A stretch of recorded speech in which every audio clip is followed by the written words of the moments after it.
Evet, TV 2020 ekranlarından merhaba sevgili izleyenler. Diyalog Medya Grubu Genel Yayın Yönetmeni Sayın Reşat Akar'la birlikte Gündem Özel programında sizlerleyiz. Geciktik, hızlıca konu başlıklarımızı size aktarayım. İlk olarak hükümet ortağı Demokrat Parti'nin Genel Sekreteri Serhat Akpınar, bakanlıklara atamalar konusunda kendilerinden habersiz işlem yapıldığı gerekçesiyle parti meclisini hükümetten çekilme gündemiyle toplantıya çağırdı. Parti Genel Başkanı Fikri Ataoğlu'nun toplantıya katılmadığı belirtilirken herhangi bir kararın alınıp alınmadığı da açıklanmadı. Konuşacağız. Gündem Özel'in dünkü yayınında hükümetin et fiyatlarına nar koyacağını açıklamıştık. Bakanlar Kurulu dün akşam saatlerinde yaptığı toplantıda kuzu etinin tavan fiyatının 550 lira olarak belirledi. Peki bu karara kasaplar uyacak mı veya bu fiyatlar güneydeki kasaplara yönelik ilgiyi ortadan kaldıracak mı? Konuyla ilgili detayları ve vatandaş görüşlerini aktaracağız. Üçüncü konumuz bu sezon dalında kalan narenciye Güney Kıbrıs'tan alıcı çıktığı ve meyve suyu fabrikası için günde 90 ton portakal aldığı öğrenildi. Ancak resmi makamlar bu konuda açıklama yapmıyor. Sadece bölgedeki soğuk hava deposunun kapasitesinin artırılacağı belirtiliyor. Yine detaylarını konuşacağız. Son olarak da İstatistik Kurumu Mart ayı hayat pahalılığını %6,91, yıllık hayat pahalılığını ise %94,45 olarak açıkladı. Fiyatı en çok yükselen ve düşenlerle ilgili detayları vereceğiz. Evet, buyurun Reşat Bey. Evet, herkese hayırlı bayramlar diyerek başlayalım. Bayram yarın tatil, devlet kamu görevlilerinin tatili yarın başlıyor. Onun için bir gün önceden bayram tatilinin arifesindeyiz bugün. Bayram tatili yarın başlıyor. Yani öyle 2'ye 3'e kadar da kamuda çalışacaklarını düşünmüyorum. Çalışacak olanlara şimdiden iyi işler diliyorum. Sağ olsunlar, kutluyorum ama ezici bir çoğunluğun yarın ya gitmeyeceğini ya da 12, 11, 1 deyip tüyeceğini tahmin etmek zor değil. Devlet malı devlettir. Artanı siz getirin. Böyle gelmiş böyle yiyecek. KKTC Forever TRNC hiçbir zaman bu mevcut yapıyla düzelmez arkadaşlar. Hepimizi alıştırdılar sisteme. Bu sistemden herkes bir şekilde nemalanıyor. Ya devlet dersinde 3 saat git, 2 saat git. Ya öğretmen ol 3 saat. Tamamdır kap. Ondan sonra özele git. Fatura. Devlet doktoru ol sabah 9'da onda git. Bak bir miktar hasta. Ondan sonra git kliniği çalıştır. Fatura matura yok. Hiçbir şey yok falan. Kontrol yok. Ondan sonra belirli kesimlere saldıran bir yapı oluşturuldu. Sivil toplum örgütü, sendika, parti marti falan filan. Bu böyledir. Neyse konumuz o değil. Gene mi hükümet krizi oluyor yahu diye sormak isterim. Çünkü Demokrat Parti'nin Genel Sekreteri ve Milletvekili Serhat Akpınar bugün hükümetten çekilmeyi görüşmek üzere parti meclisini olağanüstü toplantıya çağırmış. Genel Başkan no demiş. Koltuk bırakılmaz Serhat demiş. Gitmemiş toplantıya. Yani o koltuk espri yapıyorum ben. Gitmemiş Fikri Bey. Ve tabii bu arada mesajlar da geldi. Kıbrıs işlerinden sorumlu Cumhurbaşkanı Yardımcısı Cevdet Yılmaz Bey, Türkiye'nin o kadar problemi var, işleri bırakıp geliyor Kıbrıs'a, bizim arkadaşlarla konuşsun. Çocuklar yapmayın etmeyin diyecek herhalde. Ya bu kadar sorun var, kriz var. İşte bir de ikide bir de hükümet bozuyorsunuz, kuruyorsunuz. Yeter artık falan diyeceğini tahmin ediyorum. Çünkü biz şeyi severiz, yani anneden gelecek mesajlar bizim için önemlidir. Ana baba der mesela, oğlum yeter artık ha, sesini bu kadar çıkarmadı. Çocuk mecburdur. Çünkü baba evin reisidir. Ana evin her şeyidir. Şimdi diyor ki, parti meclisi üyelerine, divan başkanına ve değerli parti meclisi üyelerine bir yazı gönderiyor Serhat Akpınar. Diyor ki, Ozan Bey'in mesajını sizlerle eş zamanlı olarak okudum. üzücü olan Demokrat Parti Genel Sekreteri olarak daha birçok konuda olduğu gibi genel bilgilendirme tarafıma yapılmadan Demokrat Parti'ye bağlı bakanlığımızın üzerinden bir karar, bilgilendirme, hep ünlem işareti, karar diyor, ünlem işareti, bilgilendirme, ünlem, paylaşım, ünlem, bilgime getirilmeden yapılmıştır. Parti meclisimizin almış olduğu kararı bir sonraki gün UBP Genel Sekreteri ile paylaşarak partimizin kararlılığını ve duruşunu çok net bir şekilde ortaya koydum. Göndermiş olduğum kararımızı sizinle paylaşacağım. İsviçre Cenevre Uluslararası Parlamenterler toplantısında da ayrıca konuştuk. Yani UBP Genel Sekreteri'nin diyor. Gerekli karşılıklı bilgilendirme ve istişare parti meclisi öncesi ve sonrası Genel Başkanımız Sayın Fikri Ataoğlu ile yapılmıştır. Kararın ifası için parti meclisimizi divanımızın ve parti meclisimizin siz değerli üyeleri ve onayı ile toplantıya çağırıyorum. Hiç kimsenin partimizin onuru ve gururunu yok edecek bir yaklaşımda olmasına izin vermeyiz. Divan heyetimiz uygun görürse yarın öğleden sonra bu dün atmış bunu tabii bu mesajı 17'de genel merkezimizde kararın kamuoyuyla paylaşılarak hükümetten çekilme süreç ve görüşmelerini başlatalım diyor. Ama dediğim gibi Demokrat Parti Genel Sekreteri Serhat Akpınar'ın olağanüstü toplantı ile parti meclisinin toplantısıyla hükümetten çekilme önerisinin parti genel başkanı Fikri Ataoğlu tarafından uygun görülmediği yönünde mesajlar var. Mesela benzeri bir durum da Yeniden Doğuş Partisi'nde var. Erhan Arıklı Bey Şubat'ta yapılacak olan kurultayı Nisan'a erteledi. Yani orada da anadan yardım gördüğü yönde iddialar var. Bilmem doğrudur değildir. Ama bu arada Bertan Zaroğlu kaybolduydu. Bir süre Hatay'da geçirdi zannederim. Sonra şimdi geldi. Onun da partisi varmış. O partiyle o parti birleşmiş.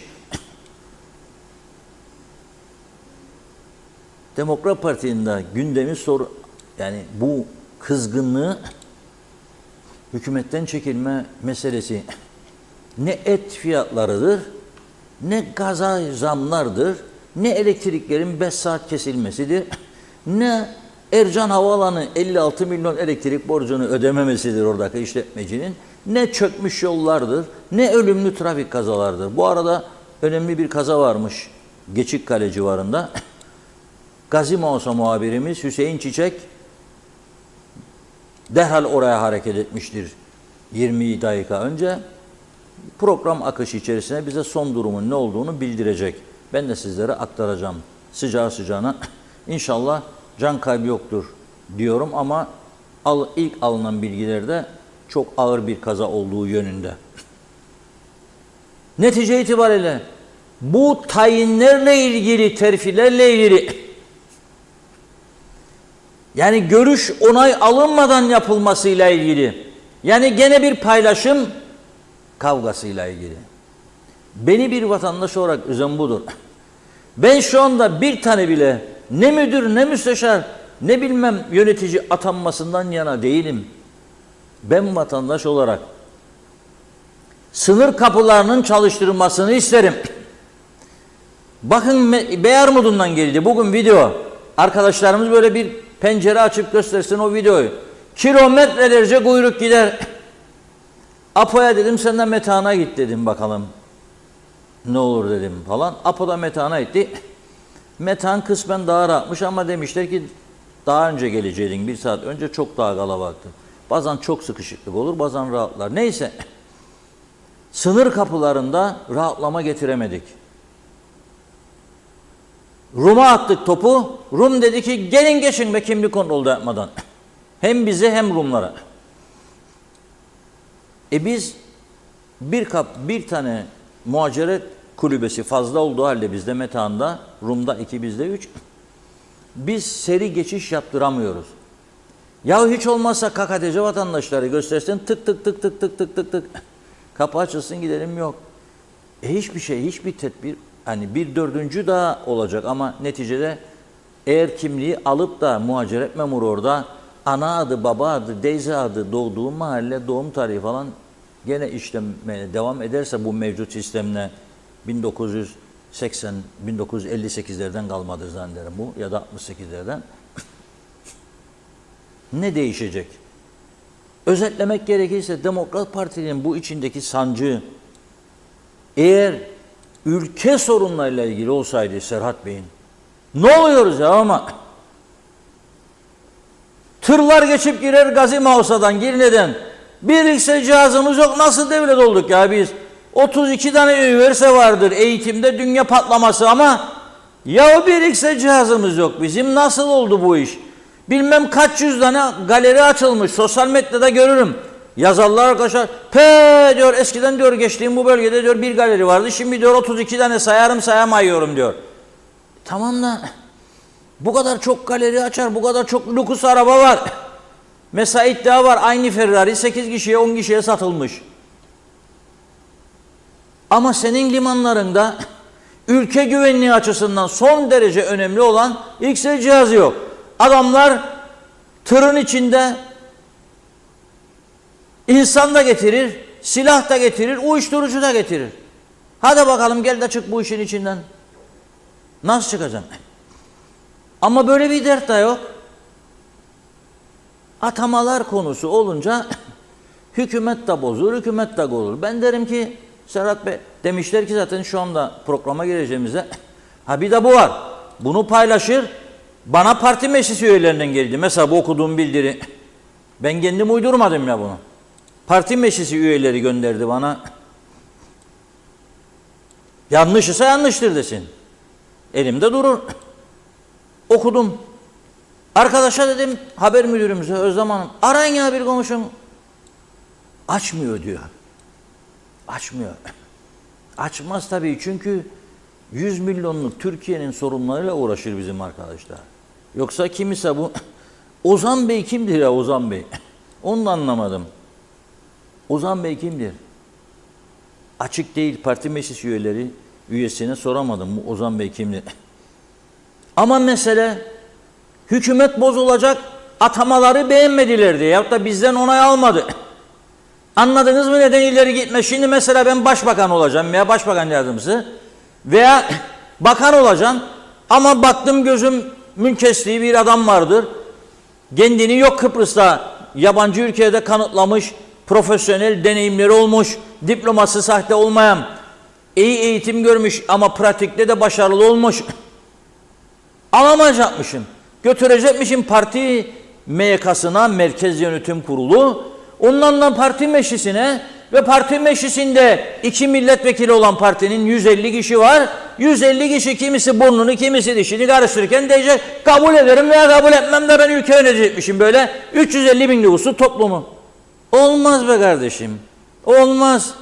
Cevdet Yılmaz Bey'in yarın harcayacağı uçak yakıt parasına üzülürüm ben. Anadolu halkının parasına gelecek bizim buradakileri tatmin etsin, oturun çocuklar falan dinlenin biraz. 9 gün zaten dinlenecekler bayramdır Cevdet Bey. Rahat ol. Yarından itibaren ne bakan görürük ortalıkta ne bakmayan.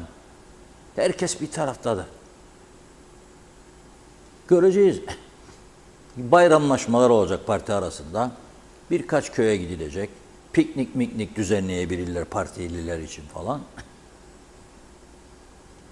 Bu kadar. Yoksa dediğim gibi memleket için yanmış olsalar ha bu hükümet meselesi işte saydığım sorunlardan herhangi birisinin çözümü konusunda olsa vallahi buradan ayağa kalkıp alkışlayacağım. Bir de esas duruşta duracağım. Yok ama atamalar konusunda anlaştıydık da bak şeye de gitmişler Cenevre'ye. Yahu Cenevre dünyanın en pahalı yerlerinden biridir. 3 kez gittim müzakereleri izlemek için geçmişte. Denktaş Vasiliu gittim. Eroğlu Hristofyas gittim.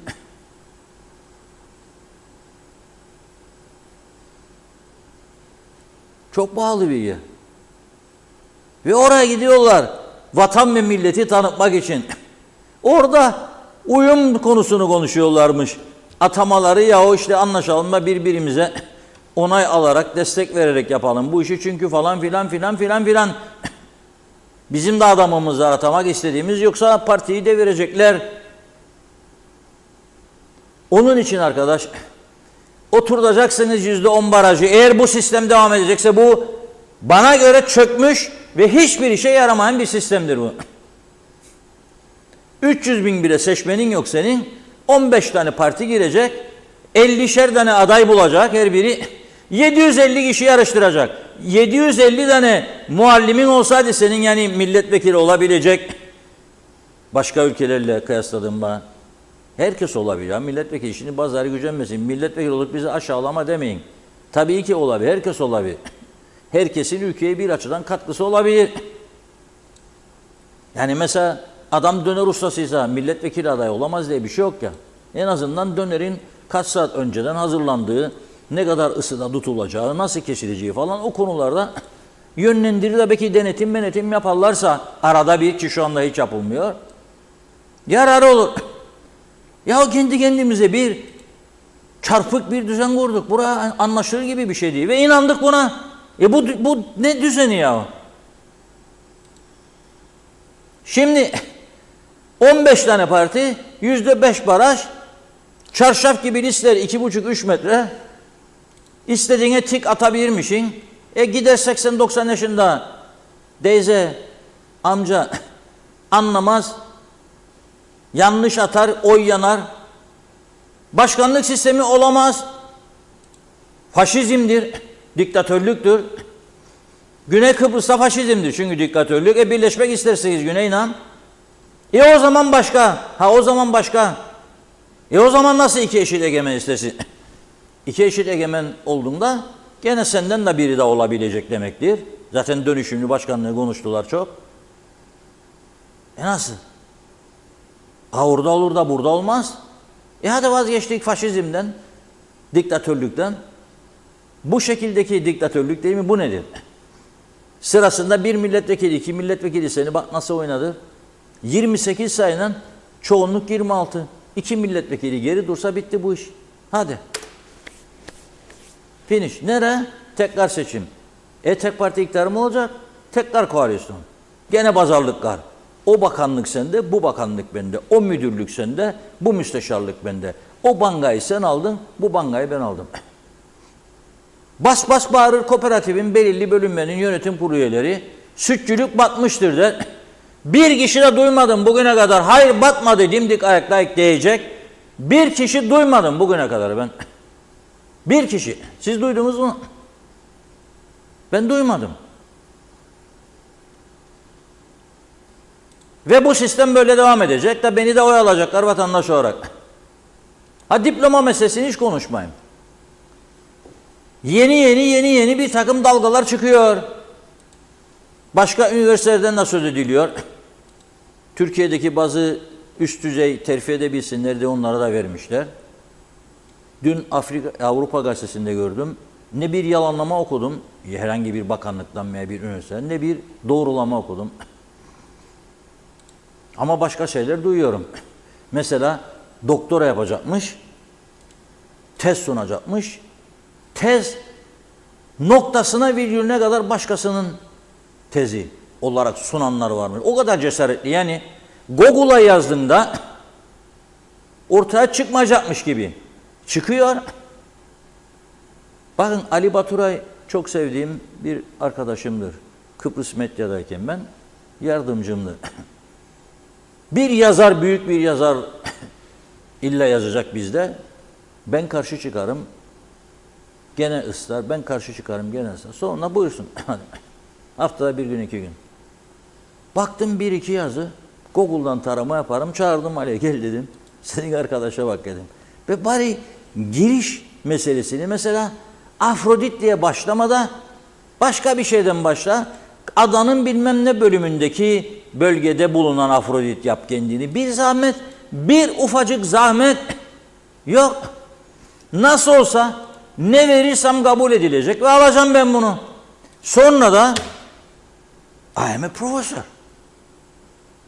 Nedir profession'ın diye sorduk ona. I'm a professor. Dedim ya söyleyin bu arkadaşa dedim. Sayfalarımız çok sıkışık. Ama bugüne kadar geldi böyle. Ya hele bu güzel yurt Sağlık ve Toplum Bilimleri Üniversitesi'nin nasıl ortaya patlak verdiğini öğrendim bu diploma krizinin. Çok emin yerden yani. Şok oldum. Vay be dedim. Vay be dedim. Bir karınca yuva da yakar, yuva da bozarmış. O kadarını söyleyeyim sadece. Darmadağın oldu orası. Daha polis ifade alıyor. Yeni ifadeler alıyor. Yurt dışında bulunanları da çağırmış. Gelen gelecek, gelmeyen gelmeyecek. Zorla getiremez. Toparlayacak olursak bu işte bugünün siyasi açıdan en önemli olay diye düşünüyorum. 2 kişiyiz. 3 tane milletvekili var Demokrat Parti'nin. Çekilirse hükümet düştü demektir. Hükümet düşerse erken seçim demektir. Olmasın mı? Olsun tabii. Niçin olmasın? Alıştık zaten. Bir yılda 3 tane hükümet değiştirmiş bir ülke değil miyiz biz? Var mı benzeri bir yeryüzünde? Yoktur. Bu şekilde işte ayakta tutulan bir mekanizma var burada. Bu şekilde. Ha bu şekilde tutulmasından dolayı da halkın büyük bir kısmı zarar görürken azınlıkta bir kesimin de avantaj sağladığı da bir ayrı gerçek. Böyle oldu mu denetim olmaz, böyle oldu mu kontrol olmaz, vergileri kontrol edemezsin. Tam tersi tamam idare ediyorum seni Ahmet Bey, Veli Bey, Ayşe Hanım, Fatma Hanım. Yeter ki seçimde beraberlik değil mi? Tamam mı? Tamamık tabii. Bravo. Sonra da ödemiyoruz ana yetiş bize. X-ray cihazlarını geçen gün Cemre'nin programında konuktu Maliye Bakanı. Özdemir Berova dopra söyledi. Sordu kendisine Cemre, o da söyledi. Ne dedi? Ana vatan dedi yolluyor dedi. 3 ay içinde dedi belki Mausa'daki inşallah maşallah 6 ay içinde de Girne'ye gelmesini beklemekteyiz dedi. Yahu senin bir X-ray cihazı alacak paran yoktur yani. 150 tane müşavir beslensen ayda 100.000 lira ortalama da sen bir X-ray cihazı alacak parayı ayıramayın yani. Ana vatan olasın biz onu da. Enteresan bir durum. Buyurun Funda Hanım. Evet, vakitlice. Hızlıca mesajlarımıza başlayalım. Çok yoğun. Yine çok teşekkür ediyoruz. Evet, Şerife Turgay Derya, Fikret Gönlübol, Mehmet Uluçaylı, Osman Rakibet, Caner Asbaba iyi yayınlar diliyor. Mehmet İnancı, hükümet tumba oluyormuş Reşat Bey. Bu konuda ne düşünüyorsunuz dedi. Bünyamin Yüksekbaş, Erdal Yarkın, Menteş Çağla da iyi yayınlar diliyor. Güliz Önsal da kolay gelsin demiş. Metin Maraş Ali de. Fatoş Karacanlı da iyi yayınlar dedi. Ali Dereseven, kasapların çoğu verilen teşviğin çok az olduğunu ve uymayacaklarını söylediler. Biraz evvel 6 küçük parça dana biftek aldım. 1 kilodan çok az fazla geldi. Tutarı 850 liraymış. Gaye Kök, istihdam yapmakta üstlerine yok. Koltuktan kalkmak çok zor. Ülkede sorunlar umurlarında değil. Hep bana kafasındalar. Yine de hep şikayet. 2'de 1 hükümetten çekilme. Yine bakalım diyor ne isterler. Kolay mı koltuğun saltanatını bırakmak. Fikret İpekçioğlu particilik oynamayı seviyorlar diyor. Celal Harun, kuzu etinin satış fiyatı ile ilgili sorunumuz olursa ne yapalım?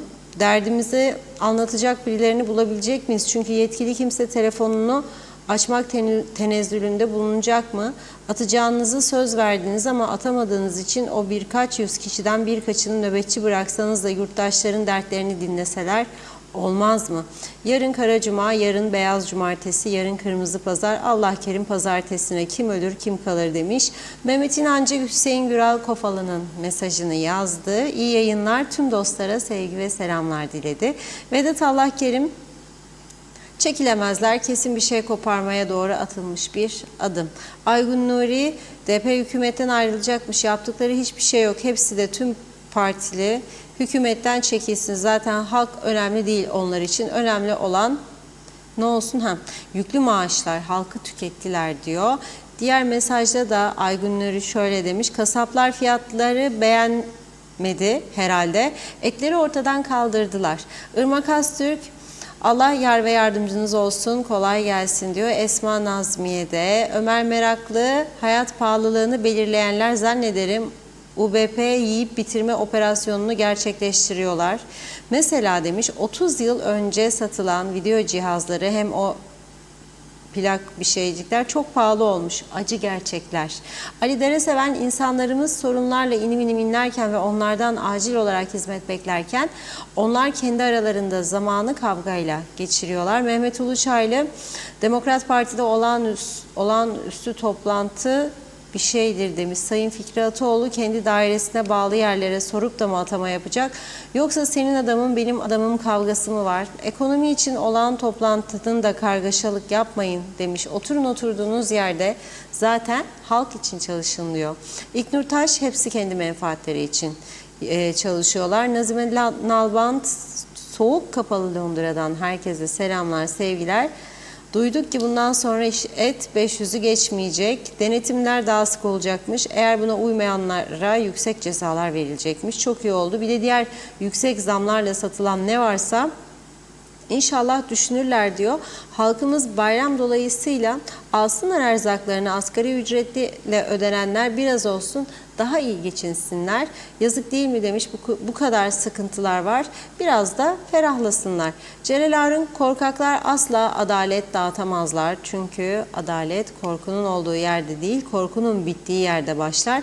Zira korkaklar için cesaret zaruri, adalet mecburiyettir. Kemal Osman Ceyhanlı, hayal etmek bile güzel her şeyin iyi olacağını. Mehmet Uluçaylı, İskele Posta Dairesi'ne bağlı dağıtıcı motoruyla 1,5 yıl aradan sonra Long Beach'te mahallemize geldi.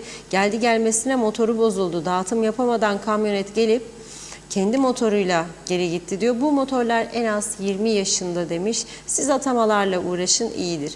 Yücel Işıkgün, Halil Ertaş, Şenol Tatlıcıoğlu, Serdar Cesurer iyi yayınlar diliyor. Ali Cevat da hoş vakitler demiş. Ferda Küçülmez, bu memlekette adalet var, uygulayan kişi yok. Esma Nazmiye, bayramı bahane ederek sorunlardan kaçamazlar, halk daha çok tepki gösterecek. Başbakan lütfetti, sanki bayramlık dağıtıyormuş gibi et fiyatları düştü. Et yok ortada. Ali Dereseven, yani devletimiz birçok yere boşu boşuna trilyonlar harcarken, hatta hesabı sorulmayan örtülü ödenekler kullanılırken bir X-ray cihazını tamir edemeyecek kadar zor durumda olabilir mi? Bana göre değil. Niye etmiyorlar? Demek ki Kuzey Kıbrıs'ta gözü olan ve İçte güçlü olmasını istemeyenler vardır. Tek ümidimiz anavatanın bu olanlara müdahale etmesidir. Başka türlü düzelmez. Necdet Mavigözlü, Kuzey Kıbrıs Birleşik Afrika Pakistan Cumhuriyeti Başkent Lefkoşa'dan yazdı. İyi yayınlar diliyor. Demokrat Parti kendisinden habersiz yapılan atamalardan rahatsız olmuş. İnşallah birbirlerini yesinler.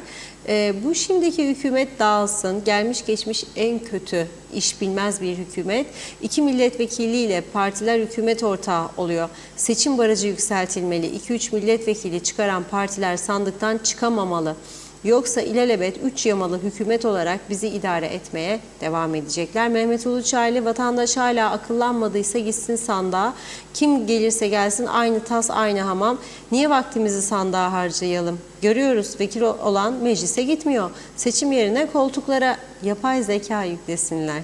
Hasan Özge Evren, evet inşallah tez zamanda Trodos'a yama oluruz da bu çilemiz biter. Başka türlü kurtulamayacağız bunların elinden.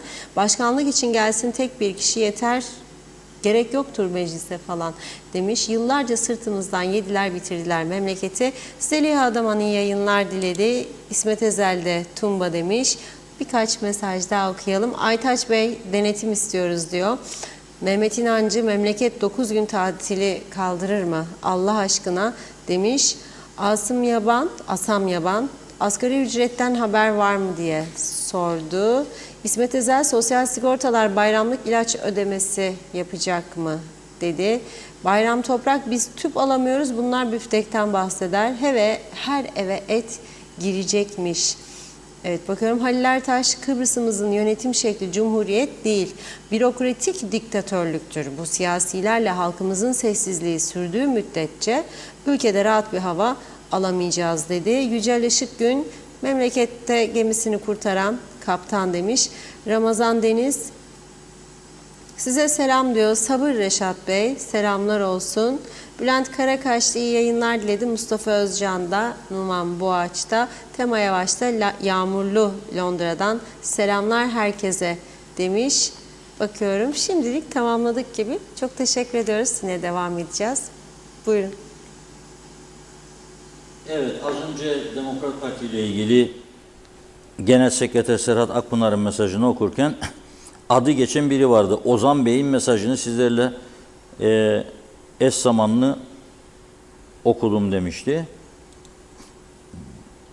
Ozan Beysan olduğu, Lefkoşa ilçe başkanı olduğu ve Demokrat Parti Yönetim Kurulu üyesi olduğu yönünde bilgi geldi. Şimdi biz bırakalım, parti içinde bunlar düzelir. Derler yarın Serap Bey, merak etmeyin, sizin istediğiniz bir iki isim varsa verin. Biz onlarda hemen yer yaratırız. Bu zor günleri atlatalım yani hemen olur, bir şey değil, sorun değil. O da ona göre geri adım atabilir falan. Normaldir. Şimdi esas mesele etimizdir, et. Bayram geliyor. Yani havalarda güzel olursa bayram süresince mangallar yanmayacak mı şimdi arkadaş? Yani 9 gün nasıl geçecek?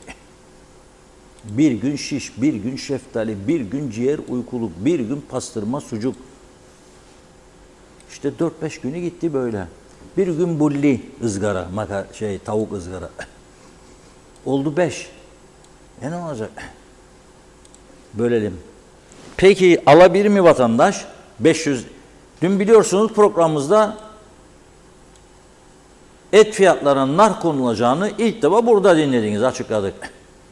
Mustafa Naimoğulları Sabah Özlem Hanım'ın konuydu. Orada söylediklerini aldık. Gündem özelde değerlendirdik ve dedi ki hükümet karar alma aşamasında. Program bittikten sonra hükümetin karar aldığını, Bakanlar Kurulu'nun öğrendik. Ve hem hayvan üreticileriyle hem kasaplarla toplantı yapmış hükümet ve Başbakan Ünal Üstel açıkladı.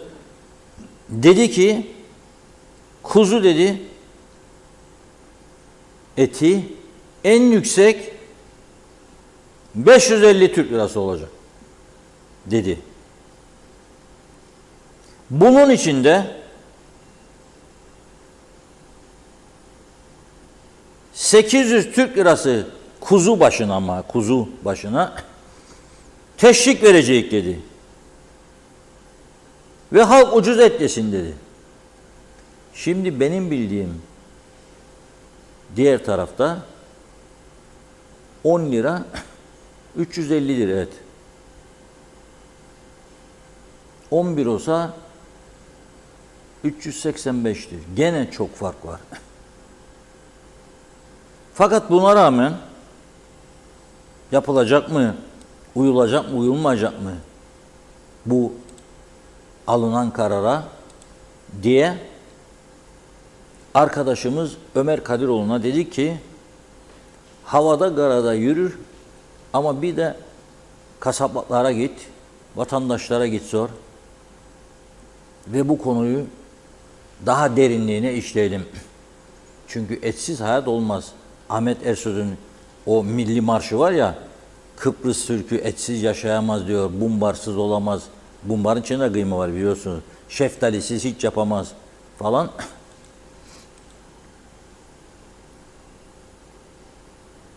Bazı meallerde şöyle bir laf söyler. Atayım bir şişçik der. Şişçik dediği zaman anlayacaksın ki yani et şiş kebap. Ve bizim buradaki et şişin pişme yöntemi de çok önemlidir. Şimdi mesela Türkiye'de çöpün üstüne dizerler. Çöpün üstüne dizdiği zaman çıkardığında ben bunu gördüm yani çok baktım. Etin içi kanlı kalıyor. Şimdi kuzucuklar eğer sağlıklı olsa no problem. Ama çok hastalık olduğu söyleniyor. Maalesef. Çok. Ve birçok salhanemizde veteriner kontrolü olmadan kesim yapılıyor. Ve diyorlar ki iyice pişirin, zararı yoktur. Vereceğim 550 lira alacağım 1 kilo. O da tabii kemiklidir 550 lira. Kemiği de temizlenecek.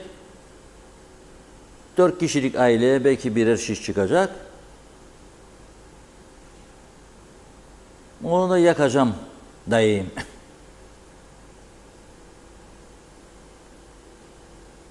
Başbakan diyor ki dengeleri gözeterek aldık bu kararı diyor.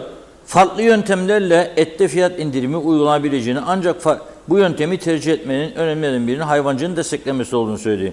Ancak dünyanın her yerinde pahalılık vardır diyor. Bu video dünyanın bir meselesi diyor. Bizim ülkemizde de pahalılığı çaresizce kabullenmemize neden olamaz diyor. Bu konuda gerekli adımların atılması şarttır dedik. Hem hükümette hem de Ulusal Birlik Partisi tarafından devamlı gündeme getirdik diyor. Hayvan Üreticileri Yetiştiricileri Birliği, Tarım Bakanlığı ve Kasaplar Birliği arasında imzalanan küçükbaş hayvancılıkta tavan fiyat belirleme protokolüyle kuzu başına 800 Türk lirası teşvik verilip kuzu etinin kilosunda tavan fiyatın 550 Türk lirası olarak belirlenmesi bu duyarlılığın bir ürünüdür diyor. Evet. Peki acep uygulanıyor mu bu 550 liralık nar meselesi? Havada, karada, denizde Ömer Kadiroğlu'nun röportajları. Önce kasap galiba, sonra vatandaş. İzleyelim. Hükümet bir karar alarak tavan fiyat olarak kuzu etinde 550 diye bir rakam belirledi. Bunu nasıl karşılıyorsunuz? Protesto ediyoruz doğrudan. Kasaplar olarak ben de kendi adıma konuşacağım. Kasaplarından bilmem ama ben kendim protesto ediyorum ve sabahtan bellidir. Et satmıyorum. Dana eti satarım sadece. Neden? Hükümetin aldığı karara bakarsan yanlış bir karardır. Çünkü sen bana 250'ye kuzu alacaksın diye ondan. Sana 800 lira iade edeceğim. Bana paramı zaten ne zaman iade edeceksin? Bana bu 250'ye aldığım kuzunun maliyetini kendi gelsin. Benim dükkanımda yapsın. O zaman ben de hazırım satmaya. Peki şimdi etin fiyatının düştüğü açıklandı. 550'den yukarı et satılmayacak. Evet. Bu kararın açıklanmasından sonra piyasada bir hareket, işte et gelip soran insanlarda bir artış oldu mu? Normal kendi müşterilerim geldi ve vermedim ben. Çünkü hangisi beni biri gider şikayet eder, ben 550'ye niye vermem diye bana hükümet bu sefer ceza edecek. Ben bunu maliyeti bana yüksek, ben nasıl vereyim o paraya? Yani bugün ben bunu aldım şimdi 600 liraya, 500 liraya mal ettim. 500 liraya bu et satılır mı? Hiçbir masrafı yok mu? Benim dükkanımın masrafı yok mu? Adam param var. Mesela elektriğim var, suyum var, her şeyim var. Ben sadece bir kamyona 60 bin, 70 bin ayda masraf yaparım. Mazot parası bu sadece. Mal taşımam için. Evet. Binin kamyona, sizler gidin hiçbir köye kaç para mazot yakar? Et fiyatının düşmesiyle birlikte güneyden et alımı sizce azalır mı? Bence azalmaz, gene düşüktür onların fiyatları bizden. Yani bayağı düşüktür. Neydi son fiyatlar neydi? Bende son fiyatlarım 650 idi. Marketlere bakarsanız da 750-800'lerde gezerdi. Bizim gene her zamanki gibi fiyatlarımız uygundur. Evet. Peki bu kararla birlikte inanıyor musunuz ki insanlar artık evlerine 550 liradan kilo etler alacak? Bence inanmıyorum ben. Bugün insanlar o kadar bir çökermiştir. Her şey pahalıdır. Sadece et pahalı değildir. Her şey. Domatesin fiyatına baksınlar. Ne bileyim ben taze fasulyenin, ne bileyim ben taze patlanın. O zaman gelsinler görüşelim. Beklentiniz nedir bu noktada? Beklentimiz herhalde biz kasaplar olarak kapatmayı. Çünkü başka işimiz yok. Biz market değilik. Pirinç satalım ya şeker satalım ondan da kazanalım. Bizim tek gelirimiz ettir. Peki şimdi yanımızda bir tane var. Bir kuzu var ama içeride İçeride buzlukta bayağı da var ama ben satmıyorum. ne olacak? Satmıyorsunuz, ne olacak? Ya ben gene temel müşterilerim var. İsteyene gene aynı paradan satarım ama 550'ye de satmam. Bakanlar Kurulu kararıyla kuzu etine bir tavan fiyat belirlendi ve 550 olarak bir rakam ortaya çıktı. Bunu nasıl değerlendiriyorsunuz? İnşallah böyle kalır. Yani fiyatı o rakama getirme değildir önemli olan. Önemli olan denetlemedir. Yani denetim yapılmazsa her kasap kendine göre fiyat belirler ve satar. Sen bunu belirledin, üreticiye düşünecek. Bunu belirlerken hayvan kaça alınacak? Onu ne sabit etmeyin. Et 550 lira olunca kilosu kuzu etinin insanlar daha fazla mı et alacak? Yok, alamayacak. Niçin alamayacak? Şimdi düşünsen 4 kişilik bir aile bir mangal yakacak. 1 kilo et getirmeyen de. Nereden baksan 2 kilonun üstünde bir et ister, sade eti. Tamam, bizim burada 550 tamam düşürdü ama fiyat Rum tarafında daha ucuz. 7 euro 9 euro. Bu da adamlar zaten ondan alır, diğer taraftan alır. Yani yine oradan et alımını... Devam olamaz, imkansızdır bu. Peki Rum tarafında 350-400 lira, bizde 550 lira. Bizde kaç para olması lazım? Herkesin rahatça et yiyebilmesi. Aşağı yukarı 400'ü geçmemesi lazım. Rum tarafını kurtarır da bizi kurtarmaz bu tarafta. Asgari ücret alan birisi olarak nasıl karşılayabilirim? Çünkü sadece bizim etten ibaret değil. Ama et gerçekten alınması gereken bir besindir. Dolayısıyla zannederim ayda 2 defa belki alabilirim. 550 lira olunca. Evet, çünkü söylediğim gibi sadece etten ibaret değil. Her şey denetimsiz olduğu için diğer gıdalar da çok pahalı. Ve size söylediğim gibi asgari ücret alan birisi için ayda 24 bin lirayla ne alabiliriz? Evet. Yani bence karşılamıyorum, iyi karşılamıyorum. Bunun daha farklı bir alternatifleri mutlaka devlet yapmalı diye düşünüyorum. Her konuda, yalnız et değil yani gıda konusunda hepsinde. Yani yumurta bile gerçekten çok yükseldi yani. Bir yumurta eskiden bizim asgari ücretlilerin sığınağıydı yani omlet yapmak, yumurta falan. O bile yani insana dokunur duruma geldi şimdi. Kuzeyde et fiyatı kaç para olmalıdır ki herkes rahatlıkla alıp tüketebilsin? Nasıl söyleyeyim şimdi, biraz daha düşmesi gerekir. En azından ben kendi açımdan söyleyeyim, kaldı ki benim çocuk sorunum yok yani. Çocuk sorunlu olanlar için çok uygun olması lazım. Temel gıdaların ve çocukların alması gereken gıdaların çok ucuz olması lazım. Kaldı ki burada hayvancılık da var yani. Ama devlet demek ki hayvancılarımızı da yeteri kadar destek göstermiyor. Onlar bu kadar bir fiyata çıkıyor. Yani geniş düşünürseniz hep birbirine bağlantılı. Diyemiyorsun sadece et satan insanlara, hayvan üreten insanlara, hayvancılıkla geçimini sağlayan insanlara. Yani devletin bu konuda kontrol altına alması gerektiğini düşünüyorum.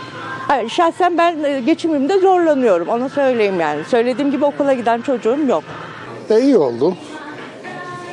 İyi oldu. Daha önce 750-800'e satanlar vardı. Şu an 550 fena değil. 550'nin üstünde satan olamayacak artık. Olamayacak da çok daha iyi oldu. Evet. En azından insanlar haftada bir olsun alma şansına sahip olabilir. Bu fiyatı. Güney Kıbrıs'ta 350-400 civarında et satılıyor, kuzu eti. Bizde az önce de ifade ettiğiniz gibi 700'e 800'e satılıyordu. Bakanlar Kurulu kararıyla 550'ye indirildi. Bu aradaki farkı, güney ile kuzey arasındaki farkı nasıl değerlendiriyorsunuz? Kuzey ile güney arasındaki fark yani 8 euroya da var o tarafta, 7 euroya da var, 10 euroya da var. Ama 8-7 euroya aldığın et değil tabii o tarafta. Bilmeyenler alır. Ben aldığım zamanlarda biraz daha iyisini almaya çalışırım. Pek de aldığım yok o taraftan, daha fazla bizim taraftan tabii. Peki bugün et fiyatı ne kadar olmalıdır ki tüm kesimler ete ulaşabilsin? En azından güneyle dengelesinler, 350 yapsınlar kilosunu tabii. Ben bunu inanmayacağımdan içinde denetim diye bir şey yok. Önce denetlesinler, neyin ne olduğunu görsünler. Üreticiyle işbirliği içerisinde olsunlar kardeşim. Çünkü bugün Rum tarafında kilosu gidiyorsun 300-350'ye alıyorsun. Burada geliyorsun kasaba 600, markete gelin 700 lira. Denetim yok, bir şey yok. İnşallah dediğiniz gibi Bakanlar Kurulu aldığı uygulamayı uygular, denetler. Bu halkta ucuz et yer. Muhtaç kalmayık o bir tarafa. Şimdi bu durumda Ne bileyim hiç inanmıyorum yani gerçekten. Uygulanacağına inanmıyorum ben kendi adıma. Siz güneyden et alıyor musunuz? Alırım tabii, niçin almayayım? Ne Alırım. kadar orada fiyatı? Ben mesela kıymayı 300 liraya alırım. Bizim vurduğumuz para 300 liraya gelir. Besli kıyma veya kuzu kıyma 350 liraya gelir. Burada kaç alıyorsun? Git bakayım. Burada market. Bakın bakalım kaç paradır. 650-700. Kasaba gidiyorsun 550-600. Nedir ya bu denetimsizlik? Kim kazanır gene ortaya? Kim kazanacak? Kasabın kazanacak. Efendime söyleyeyim marketçin kazanacak. Kazanan üretici kazanmaz ya. Vursunlar bugün girdiye çıktıya bakayım hesaplasınlar. Ne alır ne verir. Bu yem ne kadar alınır, bu yem ne kadar verilir. Bu hayvan ne yer ne içer. Şöyle bir şey, denetim olursa dediği gibi 550'ye şahsen 350 aradaki farka bir de gitme sorunu var orada. Bu trafik yolun tıkanıklığı bizi zora sokar. Gene buradan alırım. Almaz değilim ama önce denetim göreceğim. Ama sadece burada değil ya. Her malda, her şeyde denetim şart. Her markete gidiyorsun, bir mal alıyorsun 3 lira. O birine gidiyorsun 4 lira. Olmuyor kardeşim. Bu denetim. Başka bir şey değil. Lafından olmaz. Veya kanunu geçirmeyle olmaz. Ben bunu böyle yapacağım, ben bunu yapacağım. Söylemeyle kanun geçirmeyle değil. Uygulama yapacaksın kardeşim. Geldiğinde girdiğinde göreceksin bu fiyatı bak. Gerçekten bu adam bunu bu kadar aldı, bu kadar satıyor. Kesin sabitledi mi yoksa bugün mü sabitliyor? 750 lira fiyatı burada, reyonda. Etin hala daha düşmemiş. Şimdi 550'ye düştüğü zaman etin fiyatı ya da 550'ye sabitlendiği zaman daha rahat et alabilecek misiniz? Hayır. Hayvancıya yem katkısı veriyor.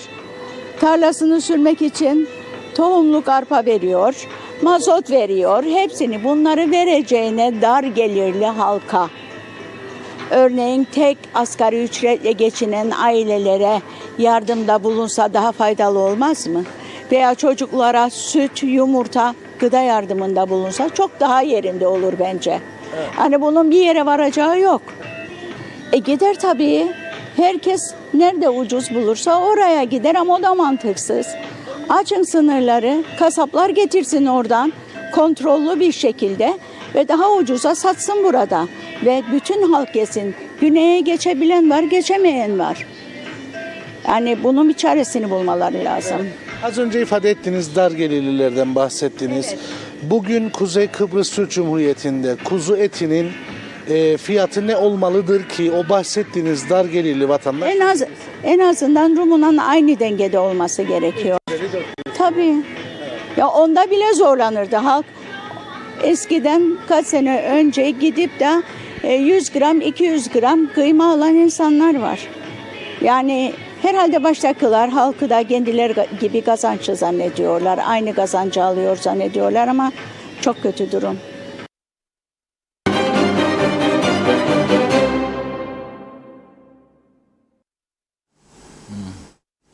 Evet, vatandaşların görüşlerini de yansıttık. Bu arada bu et konusunu geçmeden bir açıklama var. Ekonomi ve Enerji Bakanlığı'ndan. Şöyle diyor, Maliye Bakanlığı ve Tarım Bakanlığı, Tarım ve Doğal Kaynaklar Bakanlığı ekipleri 5 Nisan 2024 tarihine itibaren et fiyatlarıyla ilgili denetimlerine başlayacak. Başbakan Üstel'in kuzu etinde tavan fiyat 550 TL olarak benim duyurusu sonrasında bu fiyat sınırlamasının uygulanması hedefiyle 3 bakanlığa bağlı 10 ekip denetim gerçekleştirecek diyor. Vatandaşlar fiyat sınırlamasına uymayan kasap, market, şarküteri ve benzeri işletmelerle ilgili şikayetlerini 171'e yapsınlardır. Bugün ayın 4'ü olduğu için aramayacağım. Şimdi yarın ama 171'i arayacağım. Onu olursam siz hatırladın bana. 171'i canlı yayında arayacağım. Bakalım cevap verir mi? İnşallah cevap verirse kocaman bir alkış buradan gidecek. Sizleri de alkışlarsınız oturduğunuz yerden. Kasap diyor satmayacağım diyor. Beni kurtarmaz diyor kasap. Bu işi çözemedim ben ve üstelik yüklü miktarda teşvik veriyor. Kuzu başına 800 lira önemli bir destek. Zaten yem desteği falan filan var benim bildiğim. Neyse. İnşallah her şey yoluna girecektir diye düşünüyorum. Peki Demokrat Parti hükümetten çekilirse ne olur? Veya çekilebilir mi? Bugün, yarın göreceğiz. Ama şöyle bir bilgi geldi son. Efendim, bayram arifesi, yardımlaşma, dayanışma ruhumuzu bozmayalım. Kavga gürültü olmasın. İnşallah maşallah bayramdan sonra o zamana kadar zaten şeyler olacak. Konuşmalar falan filan, bayram kucaklaşmaları. Her şey düzelir. Mi? Şimdi arkadaşlar da bu arada üzücü bir haber aktarırım size ama Kudret Özerse arıyorlar. Bir duyum aldım ben. Yeni bir oluşumdan söz ediliyor. Nedir bu oluşum bilmiyorum ben. Canlı yayına davet edin dedim arkadaşlara. Etmişler, kabul etmiş Kudret Bey. Az sonra bağlanacağız. Şimdi Geçikkale Tatlısu ana yolunda meydana gelen trafik kazasında tır doğrudan devrilmiş. Oralar biliyorsunuz tehlikeli yollardır. Virajlı yollar. Uçuruma devrilmiş doğrudan ve bir kişi hayatını kaybetmiş. Herhalde tır şoförü. Allah'tan rahmet diliyoruz. Ne şekilde olduğunu şimdi detay veremeyeceğim. Olay yerinden şimdi röportajlar yayınlanırken arkadaşımız aradı. Hüseyin Çiçek. Ona da buradan kolaylıklar diliyorum. Gazetecilik işte böyle bir görevdir. Mausa'da evinde otururken kaza var. Hüseyin orada. Tatlısı yolunda. Gidemem, edemem. Misafir var, mangal yakıyorum. Yoktur böyle bir şey. Onun için bazen bizi eleştirenler önce bir baksınlar bizim hayatımıza. Gazetecilik zor iştir. Eğer bu işi gerçekten meslek edindiyseniz 24 saatiniz yoğundur diyeceğim. Ölen vatandaşımıza Allah'tan rahmet diliyorum. Detayları daha sonra gelecektir. Bu durumda ölüm sayısı kaç oldu ya? 13'tü. 14. 3 ayda oldu. can kaybı 14 diye çıktı bugün Diyalog Gazetesi'nde. Üzgünüm yarın 15 oldu diyeceğiz. Ayıp ya, günah. Böyle bir küçük ülkede bu kadar. Her ay ortalama 5 can kaybı. Çok yüksek bir rakam. Evet, hazır mı Kudret Bey? Evet, Kudret Bey hattımızda. Merhaba, hoş geldiniz yayınımıza. Merhabalar Funda Hanım, merhaba. Reşat Bey, iyi yayınlar dilerim. Merhaba. Selamlar hocam, nasılsınız? Teşekkür ederim. Çalışıyoruz. Size de kolay gelsin. Sağ olun. Şimdi önce bir hükümet krizi bekliyor musunuz? Siz de Demokrat Parti'de böyle bir heyecan başladı. Yoksa her zamanki gibi öyle bir heyecanla sonra dururlar mı? Ve bu ülke erken seçime gitmeli mi? Siz istifa etmiş, yani parlamentodan istifa etmiş bir milletvekiliydiniz. İstifa ettiniz. Sizce yani bir erken seçim olasılığı var mı? Varsa sizin pozisyonunuz ne olacak? Bunu konuşalım. Tabii. Yani Demokrat Parti veya Yeniden Doğuş Partisi işte yok çekilecekler, yok o, yok bu derken bunu biz bu filmi çok gördük. Bu bir pazarlık, bir menfaat pazarlığına benziyor. İşte oraya ben atayacaktım birisini de sen beni bırakmadın atayım falan gibi bir pazarlığın yansımasına benziyor. Bir koz olarak kullanıyorlar herhalde bunu. Daha önce de örneklerini gördüğümüz için ben çok fazla ciddiye almıyorum açıkçası. Bu bir. İkincisi, bize göre Halkın Partisi olarak biz bu hükümet ilk kurulduğu günden itibaren verilecek olan tepkiyle bu hükümetin kısa süre içerisinde istifaya zorlanması gerektiğini savunuyorduk. Halen daha aynı noktadayız. Halihazırda çok ama çok geç kalınmış durumdadır. Bu mesajın da Cumhuriyetçi Türk Partisi'nedir. Çünkü neredeyse 2 yıl oluyor.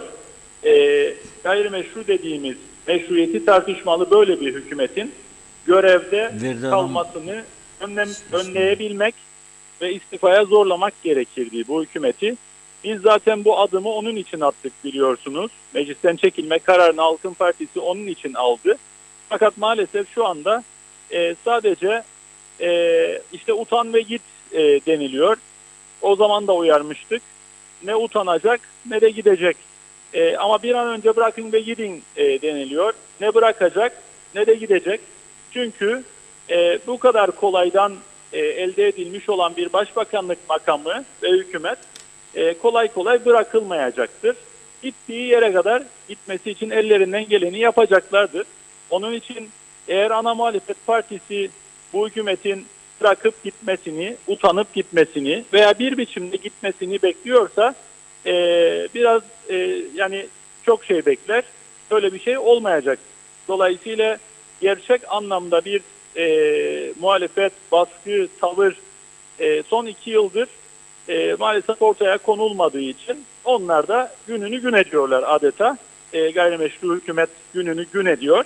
Görevde kalmaya devam ediyor. Özet, Halkın Partisi olarak biz halihazırda çok geç kalınmış olduğunu düşünüyoruz. Çünkü son 2 yıl içerisinde pek çok kuruma, pek çok değere zarar verildiği gibi yolsuzluklar bağlamında da, rüşvet bağlamında da, ihalesiz iş bağlamında da ve başka konularda da maalesef memleket geriye gitmiştir son 2 yılda. Onun için halihazırda geç kalınmıştır. Bu hükümetin bir an önce gitmesi, götürülmesi gerekir. Gitmesi değil, oturup gitmesini beklersek zaten bu olmayacağı gibi bir fayda da etmez. Götürülmesi gerekir. Bu hükümetin istifaya zorlanması gerekir. Siz hazırlanıyor musunuz bir olası seçime parti olarak? Biz hazırlığımızı yapıyoruz. Zaten hareket halindeyiz sürekli. Görüyorsunuzdur köy ve bölge ziyaretlerimizle, ama daha önemlisi seçim odaklı değil, konular temelinde çalışıyoruz. Yani ülkenin menfaatine olacak şekilde yolsuzlukların üzerine gidiyoruz. Çeşitli konularda da kendi hazırlığımızı yapıyoruz. Mesela az önce vatandaşların görüşlerini aldınız. Mesela etin fiyatının belirlenmesi ile ilgili hükümet bir karar aldığını söyledi, açıkladı dün. Bu mesela yine popülist bir karardır. Uygulanabilir bir karar görüntüsü yoktur ortada Reşat Bey. Zaten daha önceki örneklere bakarsanız, mesela sebze meyve fiyatlarını denetlemek için bir komite kurmuşlardı hatırlarsanız ve sürekli denetleyeceklerdi ve fiyatları sözde aşağıya çekeceklerdi. Hatırlayalım, bir balık hafızalı olmayalım hiçbirimizde. Vatandaş da buna dikkat etsin. O konu ne oldu?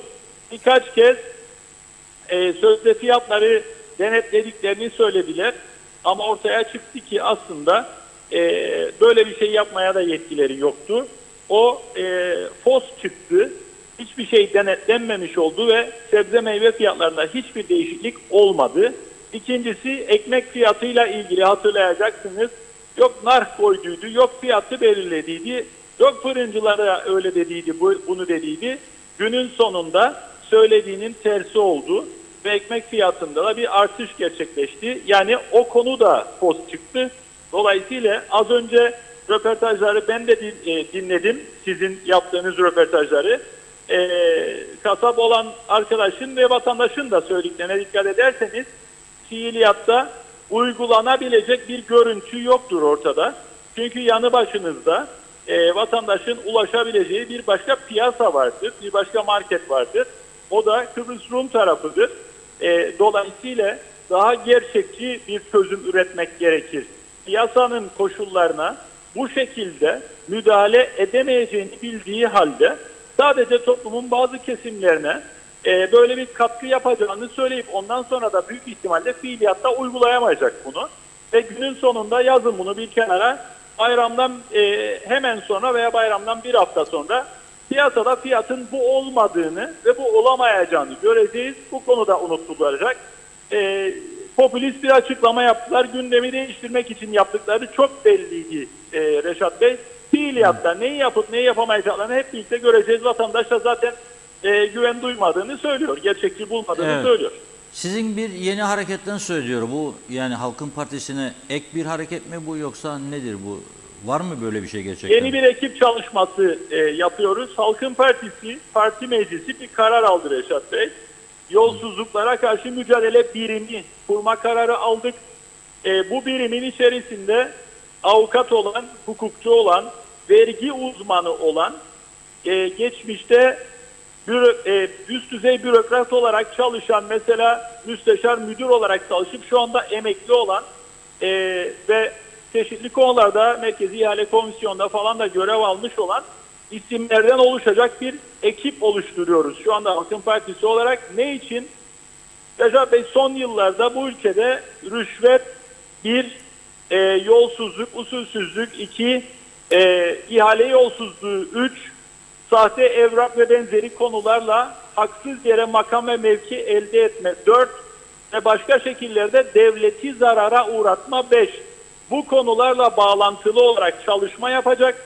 Bugüne kadar polise, Sayıştay'a, Başsavcılığa, Ombudsman'a yaptığımız şikayet dilekçelerinin takibini yapacak. Aynı zamanda kamuoyunda gündeme gelen ve bazılarında evraklarını bizim ortaya çıkardığımız yeni şikayetlerin yapılmasını sağlayacak olan bir birimdir oluşturacağımız. Yaptığımız çağrı şu: bu yapılanmayla bir kere bir ekip çalışması ortaya koyacağız. Yani bu sadece Halkın Partisi Başkanı olarak benim attığım bazı adımlar şeklinde ilerlemeyecek. Zaten bir süredir bir ekip çalışması yapıyorduk ama bunu daha bir kurumsal hale dönüştürüyoruz. Yolsuzluğa karşı mücadele birimiyle. Bu son derece önemlidir ve ülkemizde böyle bir örnek yoktur. Ama ülkenin en büyük ihtiyaçlarından birisi tam da bu konularla ilgili olarak çalışma yapmayı gerektirir. Onun için kuruyoruz bunu. İkincisi de verdiğimiz mesaj şu: hükümet bize göre, bu gayrimeşru hükümet son birkaç haftadır açılan yolsuzluk dosyalarını halının altına süpürmeye dönük bazı adımlar atmaya başladı. Gerek polise gerek başsavcılığa dönük buna ilişkin bazı girişimleri oluyor. Bizim aldığımız duyumlar bu yöndedir. Bunun için de çağrı yapıyoruz ve diyoruz ki bunu böyle halının altına süpürmeye kalkmayın. Bu dosyaları kapatmaya kalkmayın. Başınız hem bugünden ağrıyacak çünkü ensenizdeyiz. Nefesinizi ensenizde hissedeceksiniz ama yarın biz hükümete geldiğimizde de başınız çok ağrıyacak. Bu uyarıyı yapıyoruz. Aynı zamanda da şu anda siyasi pozisyonda olmayan, kamu görevlisi olan kişilere de bir çağrımız var. Anayasada da açıkça yazıyor zaten.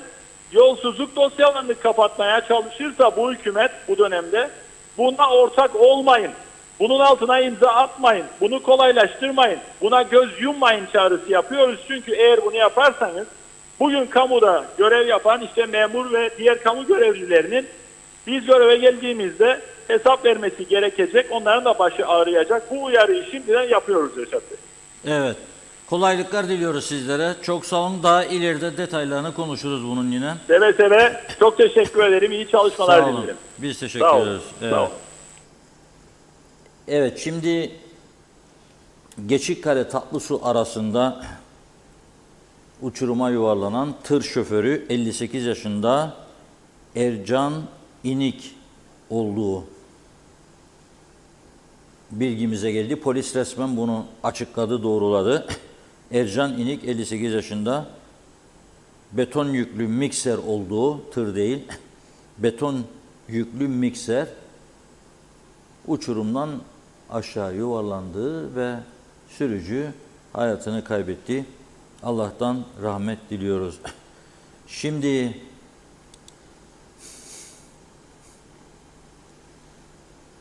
çok eskiden 13-14 yıl önce bir başlık atmıştım köşe yazıma. Bak postacı gelmiyor diye.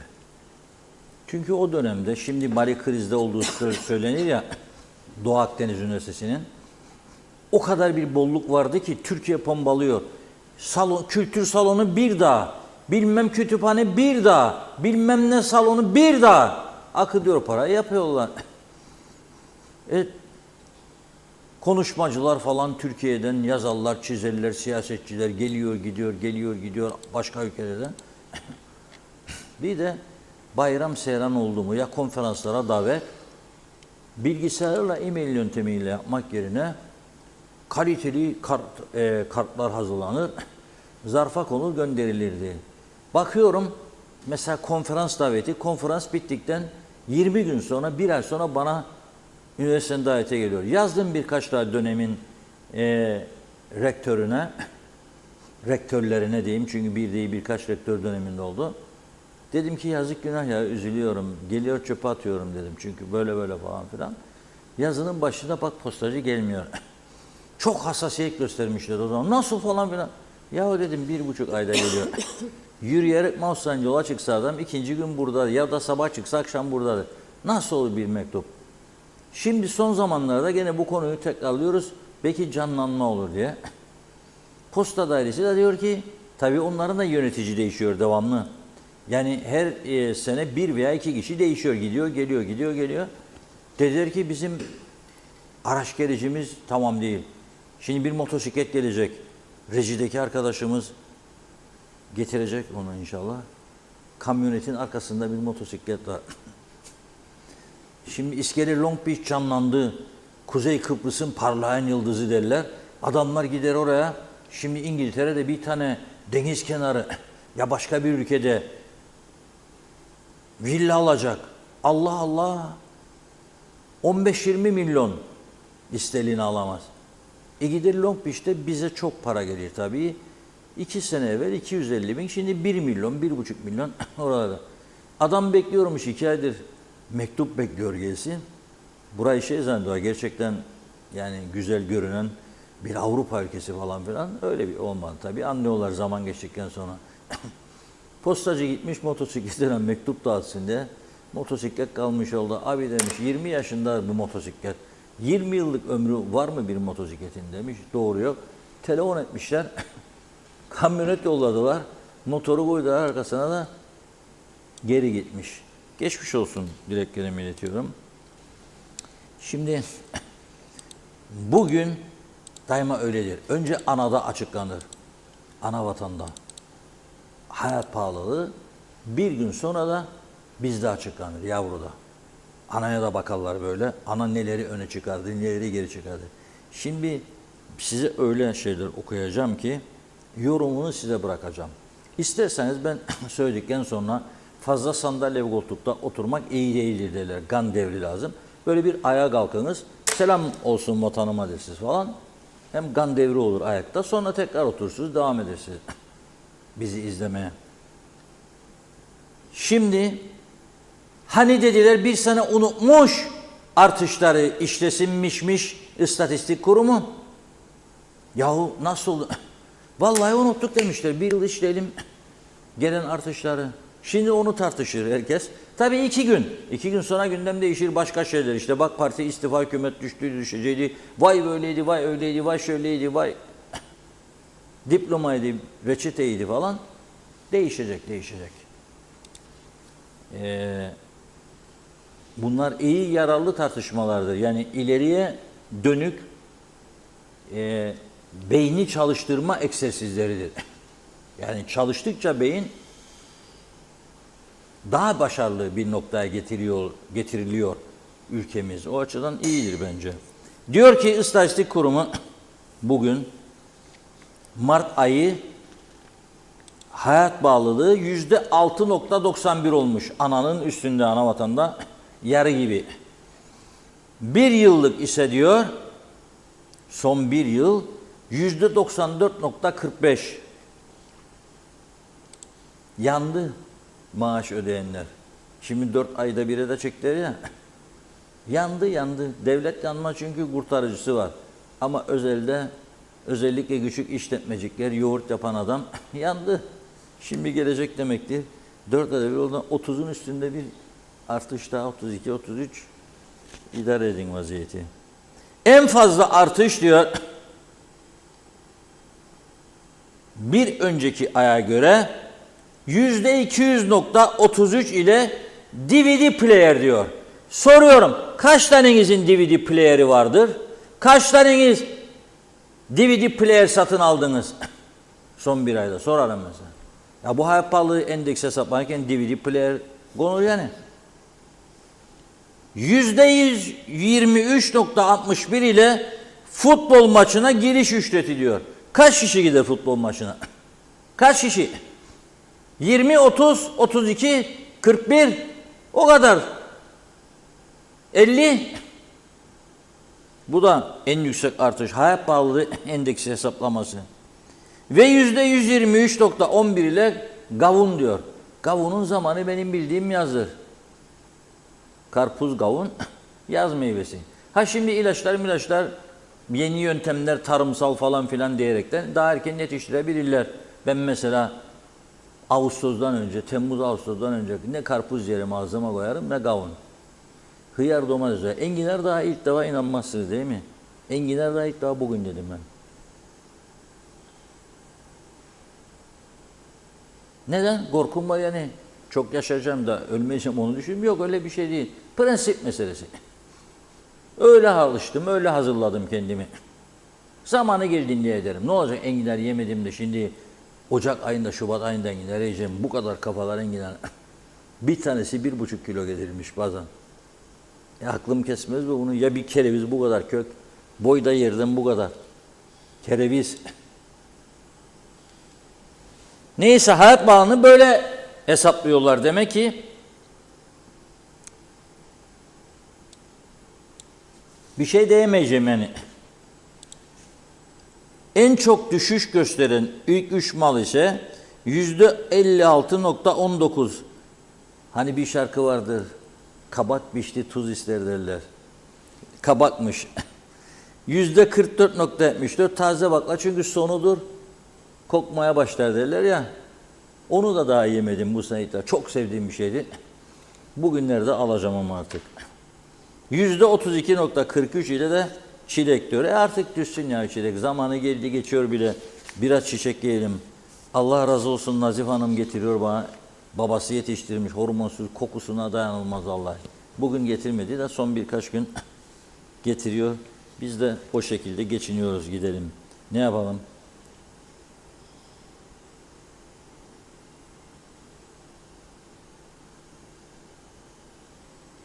Yarın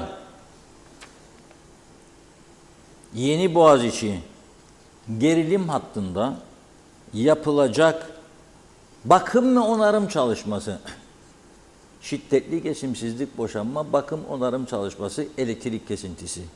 Ezberledik değil mi bunu artık? Gerekçe bu. 9'da başlayacakmış, 14'e kadar. 5 saat.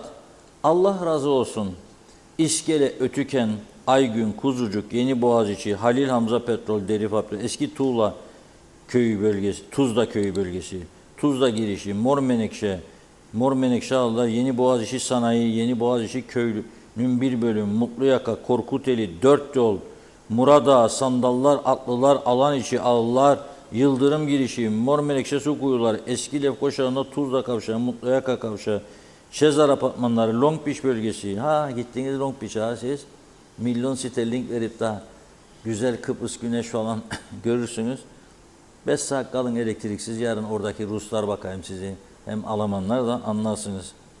Yeni Boğaziçi, Bedis, Panayır alanı, Eyvah, Cennet Restoranı, Lions Garden, Doğu Akdeniz Üniversitesi, Beach Club ve Kültür Merkezi bölgesi. 5 saat süreyle Allah sabırlar versin o bölgelerde yaşayanlara. Dün Girne civarıydı, bugün orası, yarın Güzelören, o bir gün orası.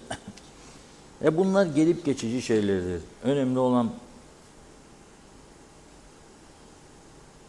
Allah göstermesin 63-74 gibi arası gibi hani süt sırasına girerdik, ekmek sırasına girerdik. Kuru fasulye, bakla, kuru bakla. Kuru börülce gelirdi ana vatandan onları almak için. Karneler elinde herkesin.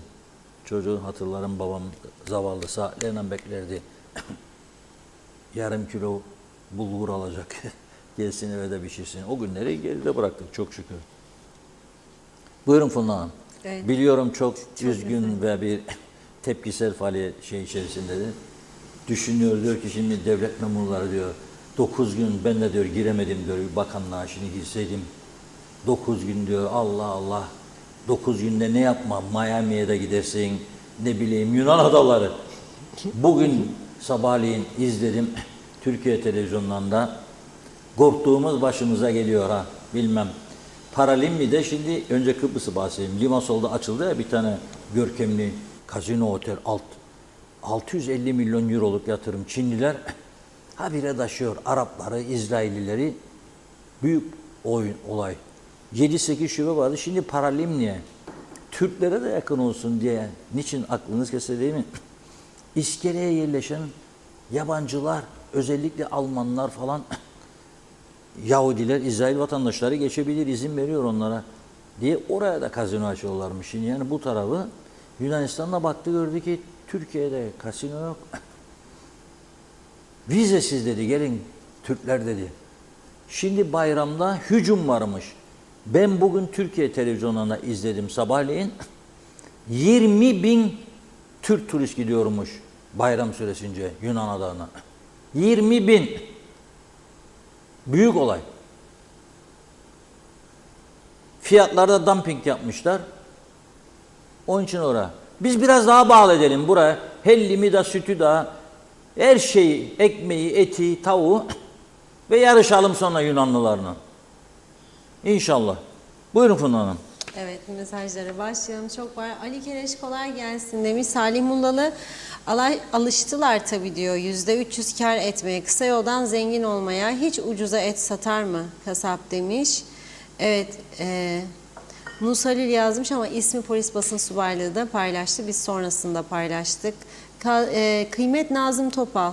Arkadaşlar bu et fiyatlarına sakın kanmayın demiş. Hepsi palavra diyor. Evet, Esma Nazmiye iş adamı elektrik borcunu ödeyemez, o parayla kendine Girne'nin göbeğinde lüks otel yapıyor, hibe ederler diyor. Mehmet İnancı tatil yok mu diye sormuş. Salih Mullalı, Hanife Dursun, Salih Güler iyi yayınlar diledi. Galip Sekban'da, Aynur Yüzügüler'de. Sayar Aker, halk bu ucube siyaseti değiştirmek için hemen seçim istemeli diyor galiba. Yok mok demeden erken gelen yazda hepimiz kurbanlık olacağız. Mehmet Salih Tombul, Yansın Mangallar, İnci Soyer, bu yaşıma geldim millet için çalışan dürüst siyasetçi görmedim. Belirli çevrelere, kendi çıkar çevrelerine hep çalışıyorlar maalesef. Halkımızın aklını başına alması lazım yoksa işimiz boştur. Kaan Adalı, Gazi Monsa Hastanesi hasta kayıtta uğradım. Haksız davranış bana bir kez daha şunu düşündürdü. İşe göre memur değil, memura göre işe alınma olduğu için ancak KKTC olur. Bu tarz saygısız davranışlar. Hakan Varnamaz Panter, güneyde yine daha uygun kıyma demiş, fiyatları paylaştı. Selçuk Özenli, 2 saat önce 1850 gram et aldım güneyden, 20.50 euro. Gene ucuz, iyi yayınlar dedi. Aytekin Farisoğlu, ayın 4'ü hayat pahalılığı niye açıklanmadı? Rahmi Beyoğlu, Arif Mustafa Cüce, Ali Keleş, iyi yayınlar diliyor. Yücel Işıkgün, bütün Kuzey Kıbrıs'taki halk protesto etsin demiş. Mehmet Uluçaylı, halk bir ay et almayı protesto etsin, et yenmeyince kimse ölmez. Direnin ki fiyatlar düşsün. Halil Anıldı, et aldı başına gidiyor. Eskiden haftada bir tüketirken şimdi ayda bir ağırlıklı tavuk kullanıyoruz. Bugünkü şartlara bakıldığında et fiyatının yarısının altında olması gerekiyor ki geniş bir kesim et tüketsin. Güneyde et daha ucuz olabilir ancak buradaki et fiyatları buradaki asgari ücrete bakılarak belirlenmesi gerekir. Kuzey-güney arasındaki fiyat farkı 300-400 lira. Asgari ücretle çalışanlar et, balık, tavuk